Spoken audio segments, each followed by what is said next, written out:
Palm trees, turquoise water, an umbrella drink in your hand, that is the postcard everyone sells you. But some Caribbean resorts are hiding hurricane damage that never got properly repaired, sewage problems the brochures conveniently leave out, and safety records that would change your mind if you saw them before you booked. Today, we are ranking 10 Caribbean resort destinations you need to avoid, and 5 that actually deliver everything they promise. Stay until the end, because the safest pick on this entire list might not be the one you expect. Number 15. Haiti Resort Areas.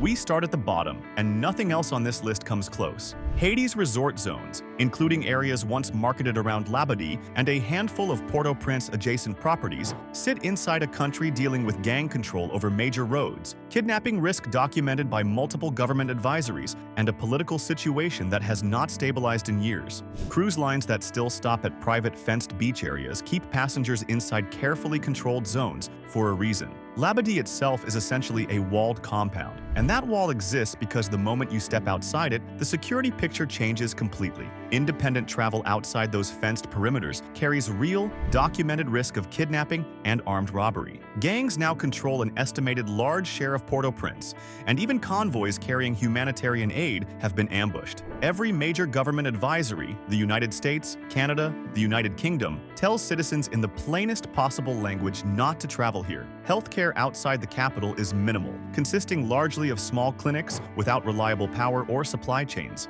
Even within Port-au-Prince, hospitals struggle with basic medication shortages, and staff have themselves been targeted by armed groups. If something goes wrong medically anywhere outside a fenced cruise terminal, evacuation options are limited, slow, and in some periods have been suspended entirely due to security conditions on access roads to the airport. Haiti has beaches that genuinely rival anywhere in the region, a mountainous interior with waterfalls and citadels that speak to one of the most remarkable independence stories in world history, and a culture with astonishing artistic and musical depth. None of that is accessible safely right now, and no amount of wishful travel planning changes that fact. And speaking of destinations where political instability has quietly swallowed what used to be a thriving resort scene, the next island on this list was once a honeymoon staple before the unrest started chipping away at it piece by piece. Number 14.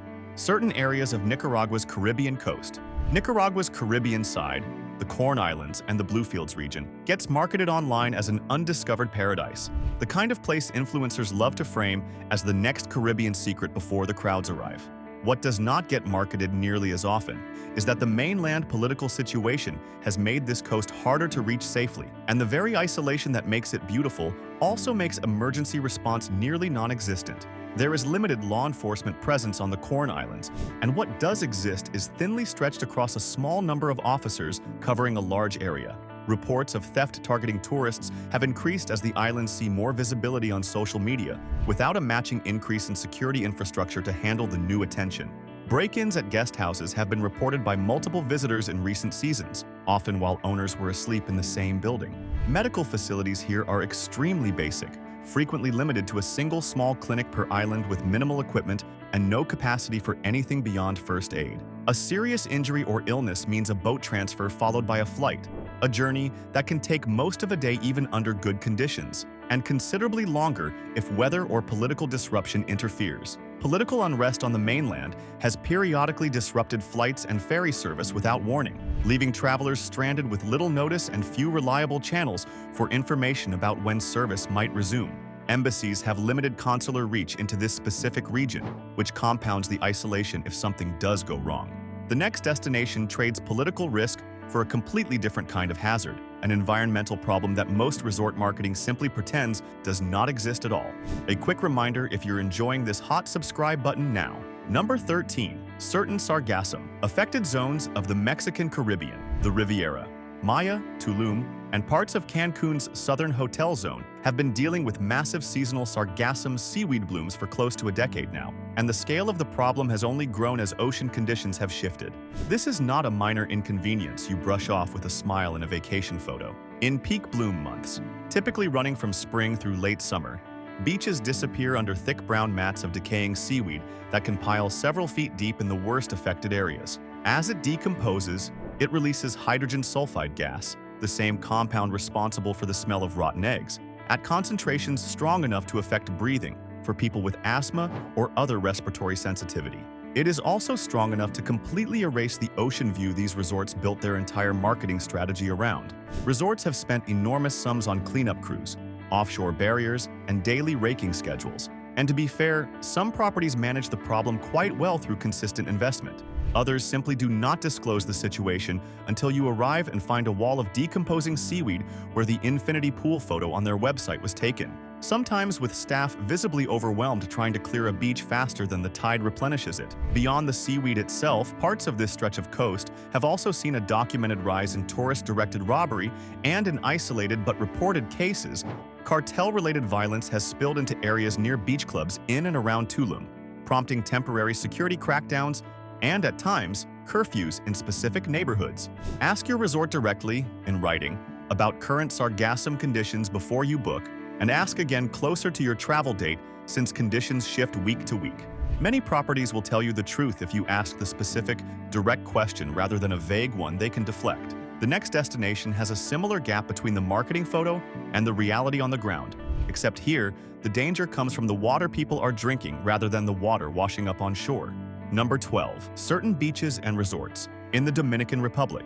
The Dominican Republic pulls in more tourists annually than almost anywhere else in the Caribbean, and the honest truth is that most trips there are completely fine. But a string of unexplained tourist deaths at all-inclusive resorts made international headlines a few years ago, and the pattern that emerged afterward is worth understanding before you book rather than dismissing it as tabloid noise. Several of the cases involved tainted alcohol, specifically counterfeit spirits refilled into recognizable name-brand bottles at the resort minibar or the swim-up bar. Local health officials have confirmed methanol poisoning in a number of these incidents, a substance that can cause blindness or death even in relatively small quantities. This is a documented issue tied to unregulated alcohol supply chains at certain properties, and investigations pointed towards specific distributors rather than an isolated bad batch. Some resort chains responded by overhauling their alcohol sourcing entirely, which tells you the problem was real enough to force structural change. Separately, rip currents along parts of Punta Cana's coastline have caused multiple drowning deaths over the years, often because resort beach flag warning systems are inconsistently enforced or simply ignored by guests who assume a calm-looking surface means a calm ocean. Lifeguard coverage varies significantly from property to property, and budget resorts in particular have faced criticism for thin staffing on the beach itself. Stick to sealed, name-brand bottles opened in front of you rather than poured from an unmarked bottle behind the bar, and take beach warning flags seriously even when the water looks inviting and calm from your lounge chair. The next entry takes that same gap between appearance and reality and applies it to an entire nation's infrastructure rather than a single resort chain's supply chain. Number 11. Certain areas of Jamaica. Jamaica's resort corridors in Montego Bay, Negril, and Ocho Rios are generally well-managed and heavily used by major international hotel chains with strong professional security teams. The problem is not usually what happens inside the resort gate. It is what sits just outside it. Kingston and areas outside the established tourist zones carry one of the highest homicide rates in the entire Western Hemisphere, and government travel advisories specifically warn against independent travel outside resort compounds after dark. A warning that is repeated year after year because the underlying conditions have not meaningfully changed. Timeshare and jet ski scams targeting tourists on public beaches are well documented and often aggressive, with high-pressure sales tactics that have on occasion escalated into intimidation when a tourist tries to walk away. There have also been isolated but reported incidents of assault against tourists who wandered beyond marked resort boundaries, particularly along stretches of beach that appear public and open, but border neighborhoods with limited police presence. Jamaican tourism authorities have increased dedicated tourist police units in the busiest resort towns, and that effort has helped, but it has not closed the gap entirely. Inside a reputable, all-inclusive resort, the overwhelming majority of visitors have a completely safe and enjoyable trip from arrival to departure. The risk rises sharply the moment you leave that perimeter without a vetted, resort-arranged tour and a licensed driver. Book excursions only through your resort's concierge desk, never through someone who approaches you directly on the beach with an offer that sounds too good to pass up. The next island on this list looks like paradise in every single photo, and in most cases it genuinely is. But a specific legal trap has caught more unsuspecting tourists than you would ever expect. Number 10. Turks and Caicos. Turks and Caicos is stunning, full stop. And for the vast majority of visitors, it is genuinely one of the safer Caribbean destinations on this entire list. It earns a spot here for one very specific and very preventable reason: its zero-tolerance ammunition law. Multiple American tourists have been arrested and jailed, some for several weeks, after airport scanners detected a single stray bullet in checked luggage, often left over from an unrelated trip to a shooting range months or even years earlier, and completely forgotten about. The law makes no distinction for accidental or unintentional possession. Sentences have included mandatory jail time before cases were eventually resolved, and legal fees for some travelers have run into the tens of thousands of dollars before charges were dropped or reduced. The law has drawn international attention specifically because it has ensnared ordinary tourists with no criminal intent whatsoever, simply people who forgot a single round was sitting in a jacket pocket or a bag lining. Local authorities have defended the strict enforcement as a deterrent against gun crime, and it does not appear likely to change. Beyond that specific and entirely avoidable risk, this is otherwise a well-run destination with strong resort infrastructure, low violent crime, and beaches, particularly Grace Bay, that consistently rank among the very best in the world. Check every bag, every pocket, every old range trip residue before you fly here. It is quite possibly the single most preventable vacation disaster on this entire list, and it costs nothing but 5 extra minutes to avoid. Now we move into safer territory. The next entry is where destinations actually start earning your trust back. Number 9. Aruba. Aruba sits outside the main Caribbean hurricane belt, a geographic quirk that immediately removes one of the region's biggest planning headaches for anyone booking months in advance. The island has one of the lowest violent crime rates in the Caribbean and a tourism economy built almost entirely around consistent, repeat visitors rather than one-time cruise crowds passing through for a single afternoon. Infrastructure here is genuinely strong. Roads are well-maintained, tap water in resort areas meets standards safe enough to drink directly without concern, and the healthcare system, while limited for the most complex specialist cases, handles the vast majority of tourist medical needs competently and without long waits. The one thing worth watching is petty theft from unlocked resort safes and unattended beach bags, which has been reported at a somewhat higher rate here than at some neighboring islands, largely a function of just how many tourists pass through Aruba's beaches every single day. Aruba represents genuine, dependable reliability. The next destination adds something Aruba simply does not have: dramatic natural scenery to go along with that same underlying sense of safety. Number 8. The Cayman Islands.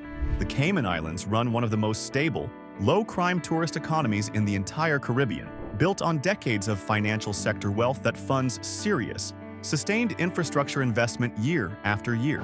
Grand Cayman's 7 Mile Beach is consistently ranked among the best beaches on the planet, and the diving at sites like Stingray City, where wild southern stingrays glide right up to snorkelers in shallow water, is genuinely world-class. Healthcare here is a real standout strength. The Health City Cayman Islands facility was purpose-built with international patients specifically in mind, offering a standard of specialist care well above most of the rest of the region and drawing patients from across the Caribbean for complex procedures. The trade-off is cost. This is one of the most expensive destinations in the Caribbean by nearly every measure. From hotel rates to a simple dinner out, and budget-conscious travelers will feel that immediately upon arrival. If cost is not the deciding factor for your trip, Cayman comes about as close to as safe as this region gets. The next island takes that same safety profile and adds a distinctly French-European layer of infrastructure that most visitors do not expect to find anywhere in the Caribbean. Number 7. St. Barthélemy. St. Barthélemy, known simply as St. Bart's, benefits enormously from being a French overseas territory, which means it operates under French governance, French emergency services standards, and a healthcare system connected directly to mainland France for anything serious enough to require specialist treatment. Crime here is extremely low, a result of both concentrated wealth and a small, deliberately managed tourism footprint. The island has consciously avoided the large cruise terminal infrastructure that brings mass crowds and the petty crime that tends to follow those crowds, keeping the whole island feeling curated rather than commercial. The cost here is the highest anywhere on this entire list, and it is not close. St. Bart's is simply not a budget destination in any sense of the word, from villa rentals to a basic lunch near the harbor. For travelers who can afford it, St. Bart's offers a rare and specific combination of genuine safety and genuine infrastructure quality. The next destination gets remarkably close to that same standard at a small fraction of the price. Number 6. Curaçao. Curaçao sits outside the main hurricane belt, similar to Aruba just next door. and combines that weather advantage with a genuinely low crime rate and a healthcare system capable of handling the majority of tourist medical situations without requiring an off-island evacuation.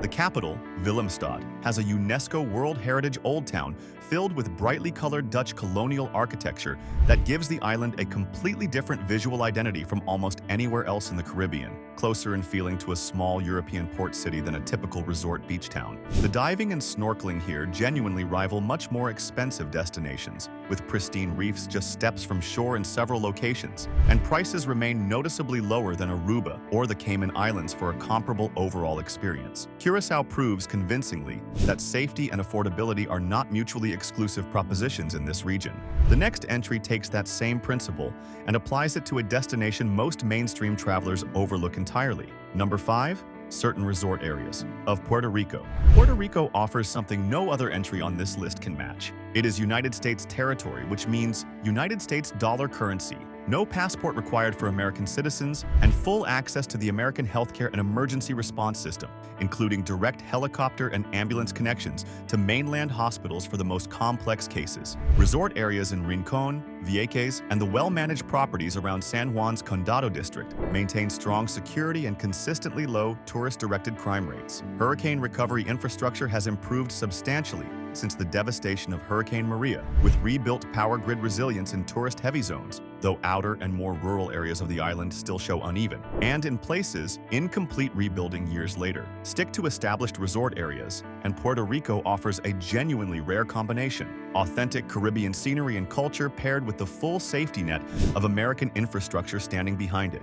The next destination on this list takes that same reliability even further, into a country the average traveler barely even considers Caribbean at all. Number 4. Bonaire. Bonaire sits outside the hurricane belt and runs one of the lowest crime rates of any island in this entire region, driven by a small resident population and an economy oriented almost entirely towards scuba divers rather than mass party tourism or large cruise arrivals. The island's official tourism motto has long centered on its diving identity, and that focus shapes almost everything about how the destination operates, from the type of visitor it attracts to the pace of daily life on the ground. Unlike islands that chase every category of traveler,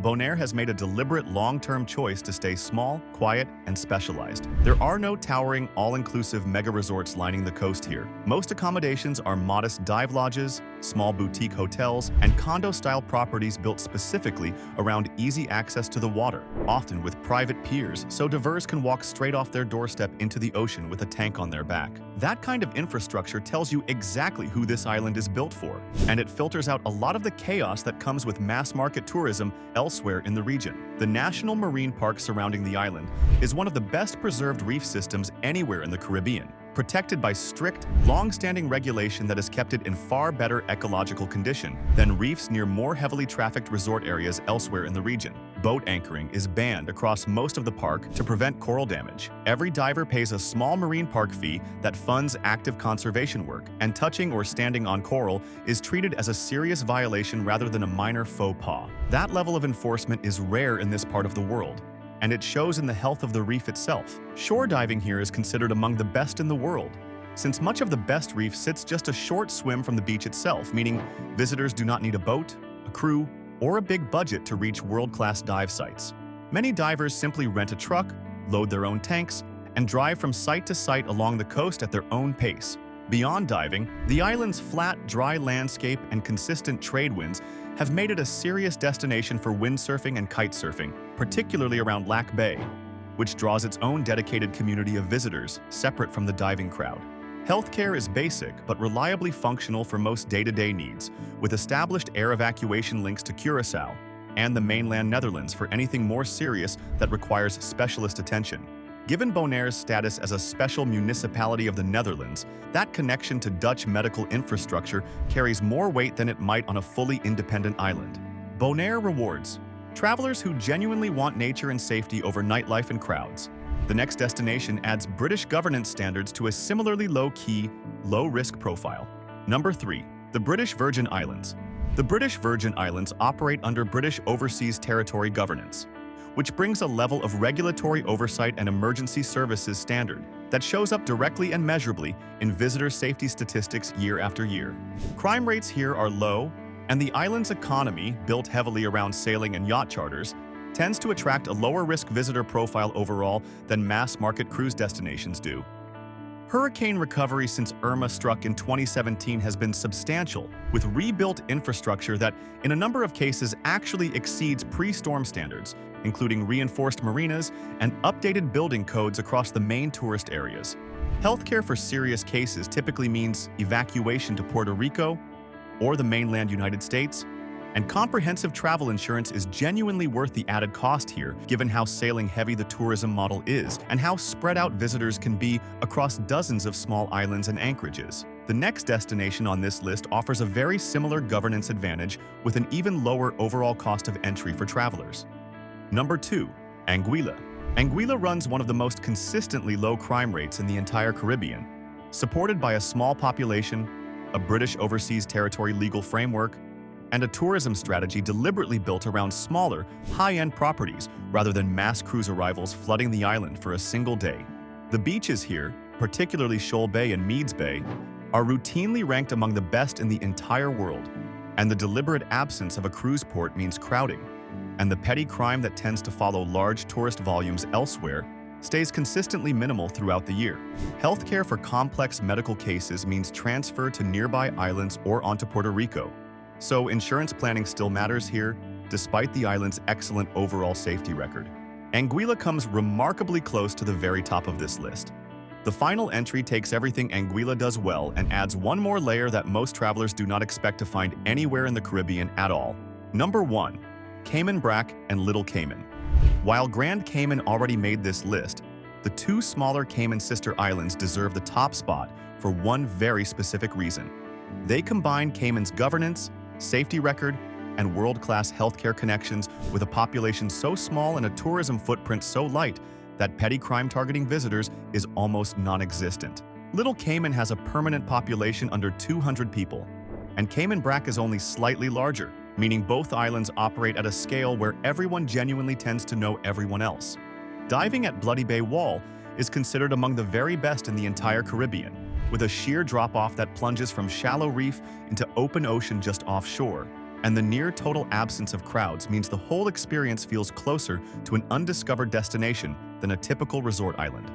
The trade-off is limited nightlife and a fairly narrow range of dining options, since this is fundamentally a destination built for serious divers and travelers seeking quiet overactivity, not a party scene. For anyone who wants the safest possible Caribbean experience without sacrificing genuinely spectacular scenery and world-class diving, this is about as good as the region gets. Thanks for watching. If this list helped you plan smarter, drop your destination in the comments right now. We read every single one. Want to see the safest and most dangerous resorts in Southeast Asia? Click the video on your left. And if you want breakdowns like this every single week, hit subscribe right now. See you in the next one.